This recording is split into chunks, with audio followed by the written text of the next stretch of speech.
And shoot, my God, has it been 11 years now? No, more than that. That was 2011, so it's been um, 13 years that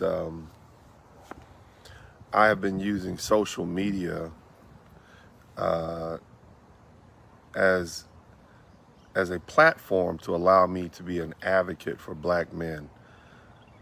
When I initially filed my divorce, what I quickly realized was that nobody really had any sympathy for men who were enduring divorce. Nobody cared that we've been separated from our children. Nobody cared that although we were the primary earners of in the family, nobody cared that our houses could be taken away from us along with our children, that we would be forced to pay child support. This is back in 2010, actually, so it's been 14 years. And so what ended up happening was during the time I was dealing with my divorce, I went to the internet. And then the time thereafter, in actuality, I believe it was like 2014, I actually start going to the internet and I began to discover online personalities like BGS and some of the other male-oriented content creators, black male-oriented content creators. And I quickly realized that I wasn't the only one. It was when I began to go to the internet that I began to see, or my eyes were open to the social politics and what we call the gender war. Because at that point, I thought it was just me dealing with this. I didn't know that it was all these other men who were having the same issues, not just black men, but men in general. So what I did was, at that time, being a prominent young attorney in the Houston area, very popular, I decided to open up my Facebook page for people to voice their opinion, specifically for men to voice their opinion, specifically black men to voice their opinion about the current state of society. And I would literally just cut and paste their comments and put them on my page and force people to deal with them. You know, there's some great guys that still follow me and remember those times early on. So 2010, 2011, my divorce was final. By 2014, I had begun to travel overseas. Well, actually around 2012, I began to travel overseas.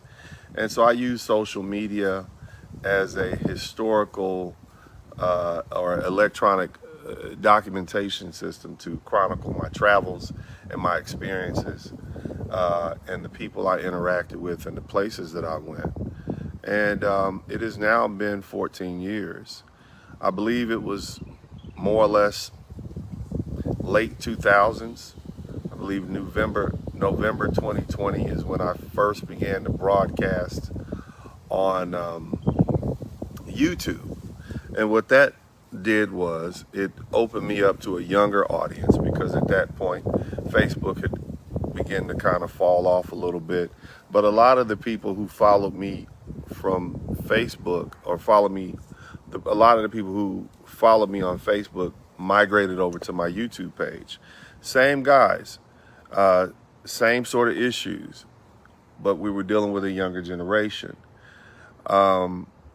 And so it was at that point I went from being a person who was dealing with issues and used social media to help me vent and understand and even emote, to being an advocate for black men around about 2014, or actually around about 2018. 2017. I'm sorry about the dates, but I'm doing this on the fly from my backyard. So it's not like I have anything, in front of me for reference. But yeah, 2017, I recall sitting on a terrace in a home that I was renting at the time in Torre Alta community of Puerto Plata in Dominican Republic. And it was a beautiful day, kind of like today, and I was looking out at the ocean. And I recall feeling guilty about the fact that I had made it. I had a beautiful woman in the kitchen cooking for me.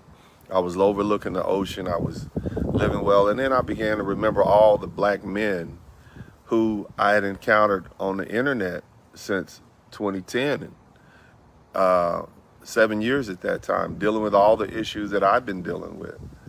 And I felt guilty. I felt really guilty because here I am in paradise enjoying myself, and these black men are back in the United States of America, in the Matrix. Somebody type Matrix in the chat room. They're stuck in the Matrix, and they don't have anybody who's speaking up for them. Because at that time, it was still unpopular to advocate on behalf of black men.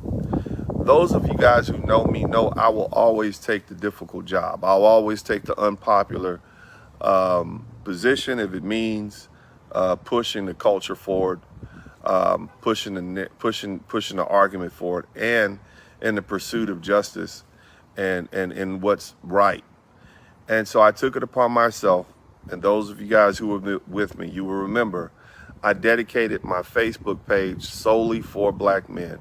I literally only allowed black men to communicate. It was a place where men could come and speak openly and not be ridiculed for their suggestions, for their feelings, for their thoughts, for voicing their opinions. And it became a sanctuary.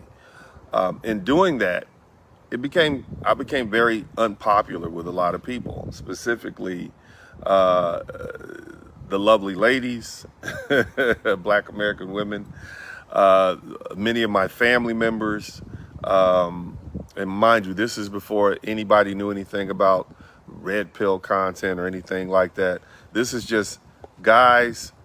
I went from having a page where men voice their opinion to a page where I advocated on behalf of black men. I spoke up for them. I spoke on behalf of people like Chris Brown, Bobby Brown, James Brown, Bill Cosby, all the people that black folks were willing to throw away, all the people that were being publicly lynched, black men that were being publicly lynched. I used my page as an advocate.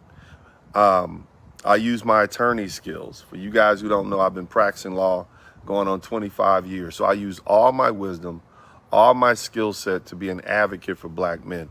Now, the thing you have to understand is this is a natural outcropping, not just from the fact that I'm a black man, but also because I have 3 black sons. And when they grow up, well, the day they turn 18 years old, they're going to inherit these negative tropes and stereotypes that are going to be placed upon him. And they're totally innocent. And I know that there are other men out there. Not all of us are derelicts. Not all of us are degenerates. Not all of us are ex-cons. Not all of us are abusers. But what they'll do is they'll pick one black man who's exhibited some bad behavior, and they'll use that to throw all of us under the bus. And what I wanted to do is begin to say, okay, well, if you're going to do that, you're going to try to pick one black man to throw all of us under the bus, then what I'm going to do is I'm going to use all my skills and all my wisdom to defend that man. And I'm going to make it harder for you, because if he goes, so do we. And so I began to advocate on behalf of black men. I began to push the narrative of why it wasn't us and why it wasn't them. And, it's like defending somebody who's committed or who has allegedly committed a heinous crime. People don't like you for it. Nevertheless, 2017, 2018, 2019, 2020, I was very busy on Facebook. And so people kept saying, well, you should join YouTube. And although I had a YouTube channel, I just really wasn't interested in social media. I was busy traveling and enjoying life. I did decide to come back to the United States. Of course, I was having a blast, but I always had black men and their plight in the back of my mind, because unlike our brothers from Jamaica and Trinidad and the Caribbean and Nigeria and Ghana and all these other African countries, we don't have any place to go. This is the only place that we have. And so because of that, it's incumbent upon those of us who can to make this place as safe and habitable as we possibly can.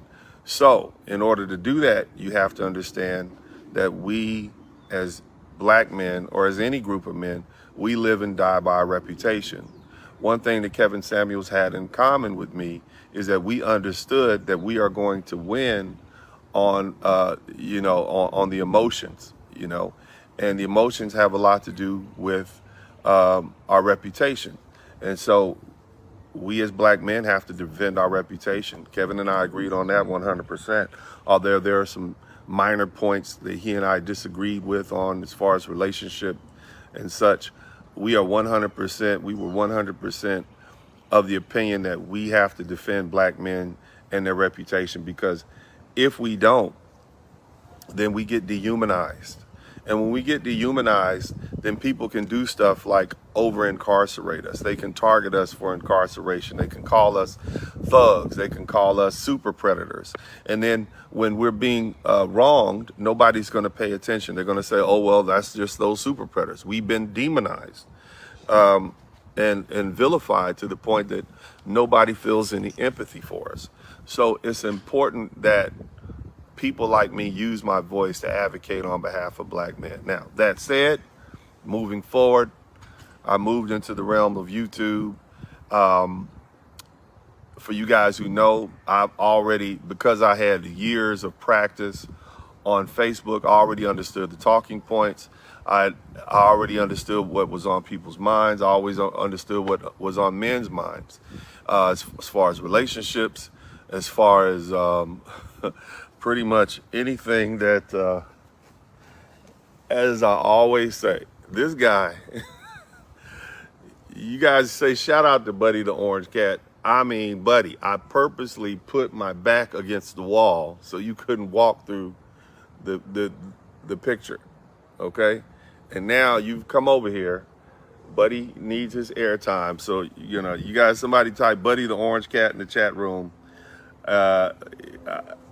It never fails. I mean, this guy, I don't even know. He must have been reincarnated. He had to have been some sort of actor or something like that. But nevertheless, back to the conversation here. So we have to defend our reputation. It's incumbent upon us to do that. If we don't, then it allows for anybody to come in and paint a narrative of us. And so for as far as black men, the attacks that we're dealing with, we're still the thugs. We're still the criminals. They've gone a long way to try to erode our masculinity. They've tried to make black men who used to be the epitome of masculinity, now they're trying to make us out to be a bunch of closeted rainbow affiliates, okay? And so it's important and of course there's always the deadbeat dad narrative, which has been rebuffed over and over again. But nevertheless, what I try to do on my page is not only be an advocate for black men, but I also will post videos of myself interacting with my children, my sons doing masculine things. I'll show you what life can be like in a family setting, and then I'll also show you what life can be like as a man who's out and about living life in this country, that country, even at home. I'll even do things like demonstrate, martial arts or boxing techniques, or lifting weights, these sort of things, because it helps change the narrative. It helps. You got an intelligent black man who's an excellent father doing masculine things with his son and on his own. It helps change the narrative. It doesn't have to be a perfect picture, but it helps change the narrative. What you all have to understand, and I'm going to kind of segue off into something else. One of the main problems that I have with modern day pro-blacks, I'm not talking about the UEP Newtons. I'm not talking about the Malcolm X's. I'm not talking about the Honorable Elijah Muhammad's. I'm not talking about Minister Louis Farrakhan's, Dr. Khalid Muhammad. I'm not talking about those men. I'm talking about the modern day pro-blacks. I'm talking about your Dr. Boyce Watkinses. I'm talking about your Dr. Umar Johnsons. I'm talking about these individuals.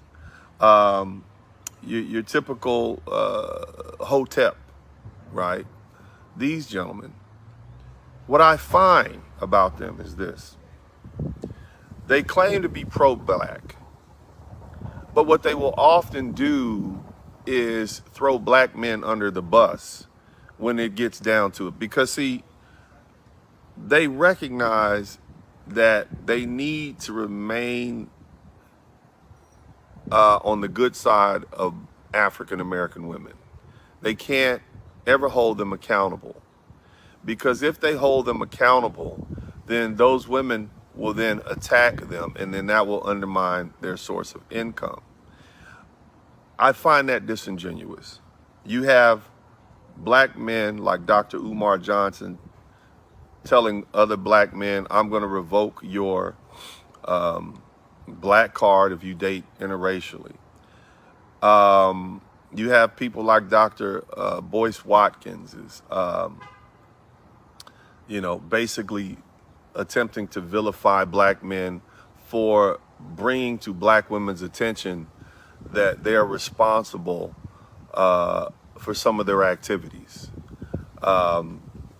things that are directly personal to them, like the out of wedlock birth rate and these other things. And of course, we all know that, black women and women in general don't like to be held accountable.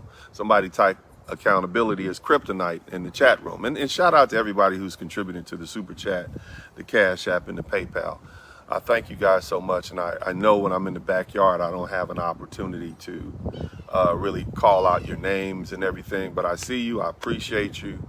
But as long as we can, keep this thing going, and as long as the messages are getting clear and you guys are liking and subscribing to the channel and contributing super chats, I know you're there. I see you. I appreciate you. Shout out to all my guys who've been here.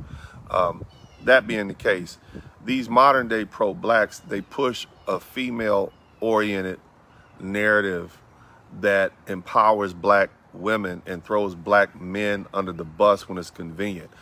Anybody with any common sense will tell you that the black male, black men, strong, masculine, dominant black men in leadership is the only way that we will have a black male community, that we will have a black community in the United States. You will only have a viable black community in the United States if you have a black male leadership class in the black community, not one that's subject to what black women want and their whims. How do I know this? Well, look at the last 60 years in the black community. African American women have been the backbone of the community. They've been in leadership positions, and it has totally failed. There is no black community at this point. There are no strong families at this point. We went from the most married group of people in the 1950s, when the black man was the head of the household and we had intact families, to being one of the most unmarried group of people, most out of wedlock birth rate. So what that tells me is this: these so-called modern day pro-blacks are disingenuous. They're not in it for the black community. They're in it for the profits. They're in it for the proceeds. That's what they're here for. Because if they really wanted to save the black community, they would empower black men. They would help protect the image of black men. They would push positive narratives about black men, and they would begin to hold black women accountable. But they won't do it because they're cowards. They're cowards in that they don't want to risk the chance of offending black women. And so in not doing that, they always have to find an excuse. And many of these men are very hypocritical. I look at Dr. Umar Johnson, and he's constantly telling black men that they should marry these single baby mothers, but he himself has created 2 single baby mothers. Why is it that he hasn't married his baby mother? I mean, he hasn't given an excuse. I'm sure there may be some excuse or reason why, but he hasn't. On the flip side, we have Dr. Boyce Watkins, and I watched we've watched him over the years, and we've seen several missteps on his part. We've seen some lapses in judgments as related to the Tulsa, Oklahoma Fund. I believe that's what it's called. We've seen some lapses in judgments in how he interacts with some of the other black female podcasters that have associated themselves with him. And so a lot of these missteps dictate or indicate to me that we have someone who has poor judgment and poor discernment, and or may have ulterior motives. And I think those motives are monetary, meaning that I don't think he sincerely is interested in the well-being of the black community. Because again, anybody with good sense will tell you, you don't have a community unless you have strong black men leading those communities. And in order to have strong black men leading those communities, you have to begin to tell black men, hey, you need to take control of this. You need to tell these women to sit down. You need to, that you got it, and you need to step up and do it. You can't constantly be pandering to these women and empowering them and telling them everything they do is perfectly acceptable when you know that it's not. And anybody in law enforcement will tell you that at this particular point, black women are becoming a target. You guys don't believe it? Recently, there's a former black female prosecutor in Baltimore. I don't recall her name at this time, but she is being prosecuted. You see, excuse me, I'm outside, so you know it's all kind of creepy crawlies out here, and I don't know what's on my back. But Marilyn Mosley is her name, by the way. She's being prosecuted down in Fulton County, Georgia. You have Fannie Willis being prosecuted. What does that show you? You know, pretty soon you're going to have the Attorney General of New York, Letitia James, being prosecuted. These high-powered, high-positioned African-American women are being targeted. So what does that tell you? It tells you there's an appetite in society to prosecute black women, and they'll start at the top and they'll work their way to the bottom. Why? Because we have a group of women who are out of control. We have a group of women whose men have not been strong enough, starting with their so-called leadership, to talk about their behavior and save them from themselves. We have a group of so-called modern day pro-blacks, and I call them modern day because I dare not align them with the great El Hajj Malik El Shabazz and all these other folks who really were pro-black, who really wanted the interest of black people to be put first. No, these men don't want that. They want the interest of themselves to be put first, in my opinion. And if that means throwing black men under the bus, and by the way, these black men themselves, they don't realize they're throwing themselves under the bus, because in undermining other black men and our character and our abilities, they're basically giving ammunition to the women and anybody else who's listening to attack us with that same rhetoric. And so it's a self-defeating loop, and it makes no sense for any logical man to do it, especially educated men, unless they have some ulterior motives, and I think that is self-interest. But bottom line is, fellas, I'm your advocate, and my self-interest are purely for survival.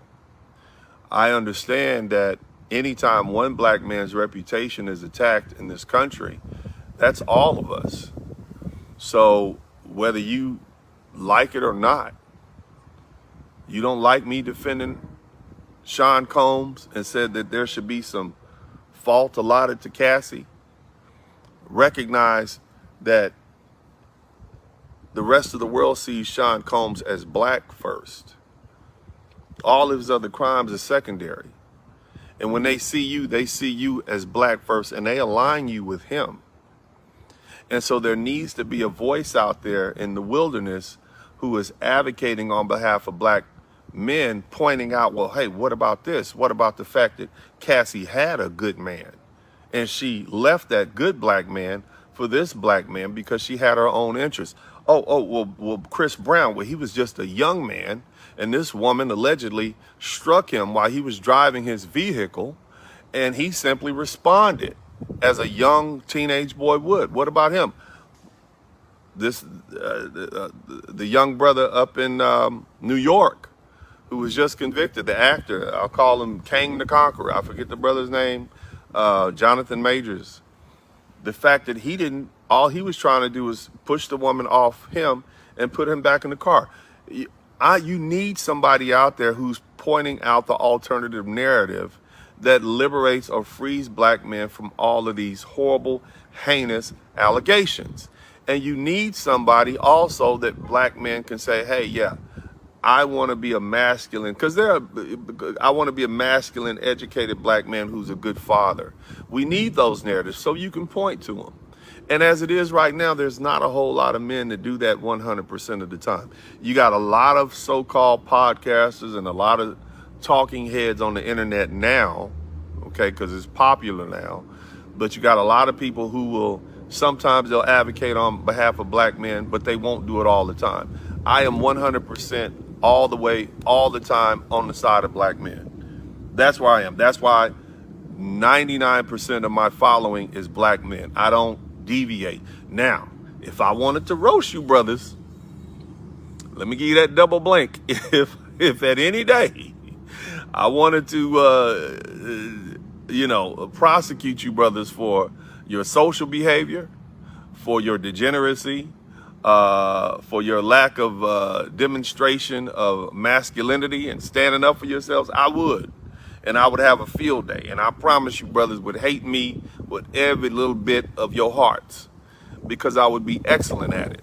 But the reason that I don't do that is because there are literally hundreds of thousands of other people out there doing it. You got the media doing it, whether it's radio, whether it's movies, whether it's television, whether it's print. You have podcasters doing it on a daily basis. We don't need another person piling on black men. More important, it does not serve my interest to attack other black men, especially knowing that all that's going to do is come back to me and my sons. At the end of the day, and I've told you brothers this before, my interests are purely self-concerning. I know that whatever happens to you happens to me, because at the end of the day, no matter what grade of hair I have, no matter how green or hazel my eyes are, a little bloodshot right now, no matter what, I'm still a black man living in America, and so are my children. And so we are all in this together. That said, there's a lot of you brothers out there, when I post videos up, you got critiques.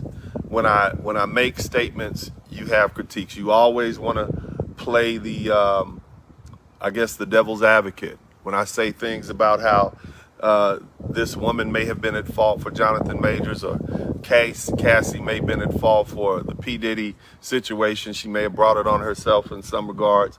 You will take on the female talking points and you will then come attack me. And what you're doing is you're attacking your own advocate. Let me run that by. If we were in court and I was defending you from criminal prosecution, and you jumped up and said, oh no, I did that. I did stab him. Yeah, I did stab him. I stabbed him between the second rib and the third rib, and then I cut up. People would think you're an idiot. And as you attack me for defending other black men, people think you're an idiot. Now, we may not be in the courtroom, but we are in the court of public opinion. And when you have black men attacking other black men who are defending black men, you look like an idiot. You're off code in that regard. The best thing to do when you see someone defending someone that looks like you, even if you don't agree, just remain silent. You're not going to get any cool points from these ladies for speaking up, even though they'll try to shame you. They'll say real men would speak up and real men would be, all real men would be advocates. As far as I know, at this point, real men can't use forks anymore based on some of the latest internet troll. They got this one young lady who says that she finds it feminine when men chew their food. Another one says she finds it feminine when men send their text messages with correct spelling. In other words, she wants you to speak broken English when you send text messages, or she deems you somehow less masculine. And this is why we don't allow women to define what manhood is or masculinity is. That is something that is solely the purview within the purview of men. And so, you know, that's just how that's going to work. And as far as women, men are the consumers of women. And if men decide that they what they want in women is a fit, feminine, beautiful woman, then that's just something that women have to deal with. That's a double standard. Yeah, yes, what I'm saying, ladies, we get to define you because we are the ones that are attracted to you, and you can't force attraction, but you don't get to define us because we are men and we define what masculinity is. Nevertheless, fellas, it's just odd when I have to respond to black men, and for the most part, it's just black men. And it's not all. If I get 1,000 comments, there's always going to be one or two guys who have something to say. It's all, I'm putting videos up of me boxing because why? Because the alternative is black men walking around with skirts on, black men crying on TV.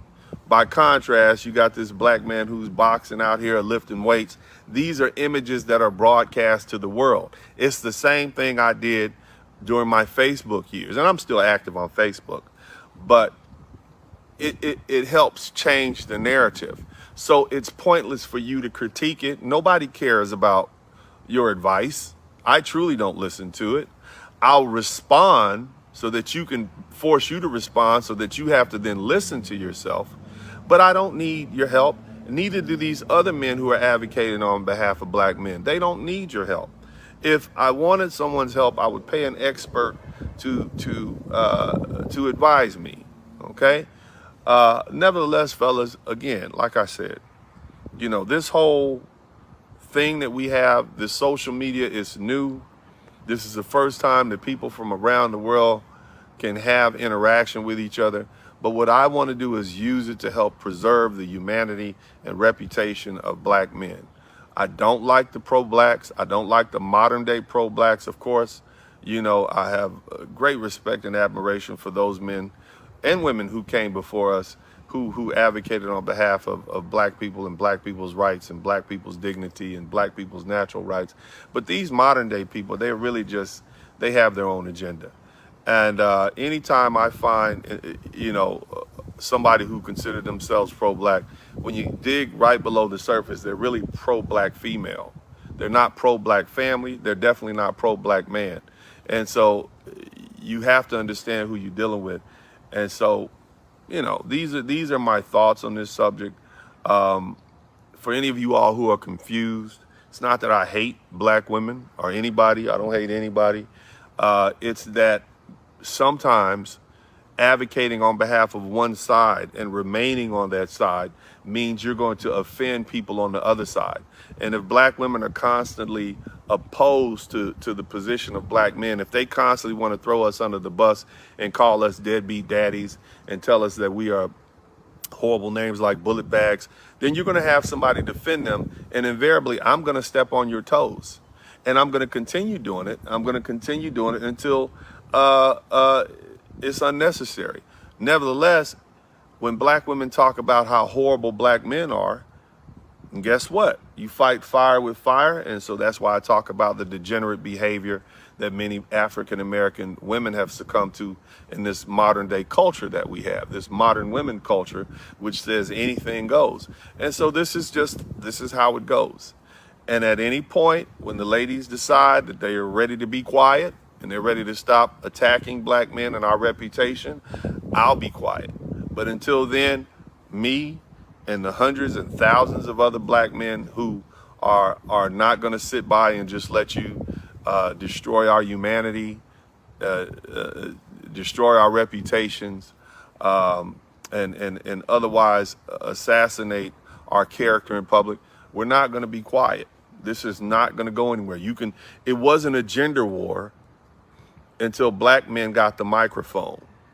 It wasn't a gender war until social media popped up and black men were able to use social media to broadcast our point of view to the world. I've been doing this for 14 years. 10 years on Facebook, and 4 years on YouTube. And so I've seen the change. I see progress being made. We have laws now that criminalize women for DNA fraud. We have laws now that allow men who are wrongfully forced to pay child support for children that are not theirs. We have laws against that now, or there's retribution that can happen. We have laws. We are making progress. Black men know that they're no longer just trapped in the United States. They can be global if they want to.